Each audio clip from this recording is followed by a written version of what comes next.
what new technological developments has Regal Rexnord maybe been able to achieve through its work within the electrification space, or you know, um, Yeah, so as I said, it's not something new, but we are seeing more and more needs for I mean for very specific to really answer how to convert hydraulic application to into our electric one.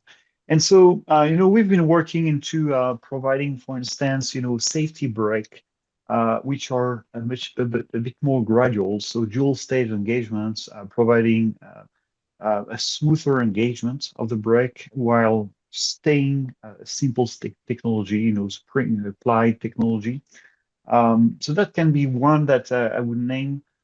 We have tried as well and we have put on the markets a braking solution can really take the place or the position on the drive assembly of the hydraulic one, in order to ease the integration inside the drive, the drive unit.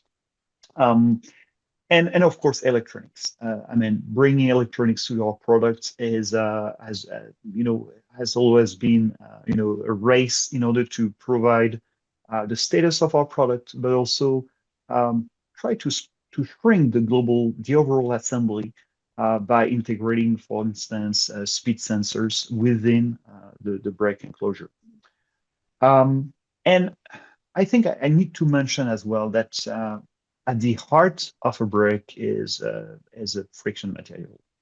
It's not an easy thing to just convert hydraulic actuated brake to an electric. I mean, with hydraulic, you have a very high density of force, very high energy, and basically what is at the heart of a brake is a friction material, and that's really a key element where we are constantly doing research and development in order to increase this energy and capability of our brakes, the torque and so on, in order to provide a bigger cost to size ratio, basically.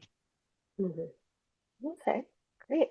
And Stefan, how about you from Danfoss's perspective, or side of things? What have there been any new technological developments that the company has been able to achieve as it's worked in the electrification space? Electrification opened for us markets where we haven't been very strong before. Um, that's that's basically the conclusion. Like I said, in the marine world, the marine was niche in the beginning for us, but with the electrification and with our rough environment components, we are meanwhile a key player in the electrification in marine. And this is now pulling in also other technologies. The same is with on highway. Danfoss is very, very used to off highway, all kinds of off highway. But we have never been a major player in on highway. But now with the electrification, we also get there. As said, not in the cars. This is not our piece of cake, but within special vehicles, heavy duty vehicles, buses, trucks, and it opened really markets for us. And if you are a system provider or a provider of a broad portfolio, you can always pull in more than just the door opening component. So it is really a business amplification for Danfoss in general. Hmm. Okay. Well, that was kind of the other question I was going to ask is, kind of what opportunities has Danfoss maybe seen from working in the electrification space? Has it really been those new markets, newer to you guys markets, or have there been other opportunities you guys have seen um, materialize from working within electrification? Yeah, an application, like I said in the beginning, these semi-mobile machineries, very heavy duty, where they do vertical drilling, horizontal drilling, foundation. This is quite a large part of let's say construction machineries. Not everybody has it in mind. Everybody is thinking about wheel loaders and excavators. But this is a part where electrification plays a big role because they are most stationary and the grid is not far away. And we developed a solution to connect machines to a grid. So we do not necessarily need a battery. We can connect to a grid.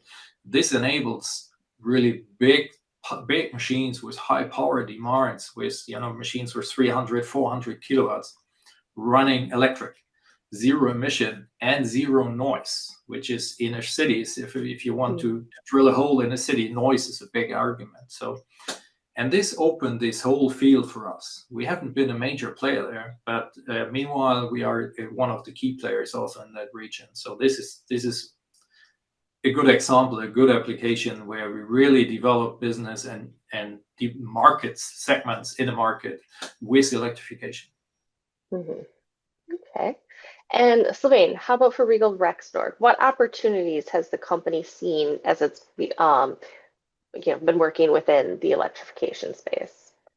I think what we're seeing is really, I mean, the requirements are increasing. I mean, as I said previously, we are in this space for decades. So I mean, there has been tons of machines which have been electrified, but now the trend is really to see bigger one.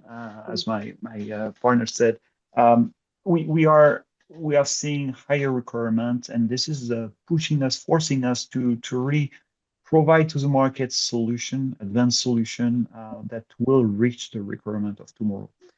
So that would be a first part. Second part is that I believe we are seeing some needs for steer-by-wires application. So that means that not only will provide a brake able to provide the emergency stop as well as parking, but also those solution will gradually need to also provide service braking. So that means that you'll be able to completely replace a mechanical actuated brake or a hydraulic actuated brake by those fully electric solution. Mm-hmm. And so what maybe would be prompting that move within the industry to go to those steer-by-wire types of systems? Well, what customers, what OEMs want is really to be able to have a full controllability on the equipment. So I mean, steering by wire. Obviously, you can imagine a lot of you know feedbacking controls on what you are actually doing. Um, but they want to get rid of redundancy. So if you still need to have a mechanical braking aside to an electric one, somehow this is not cost effective. And in order to be cost effective, we want solution able to fulfill all of the different scenarios that are required into those braking systems.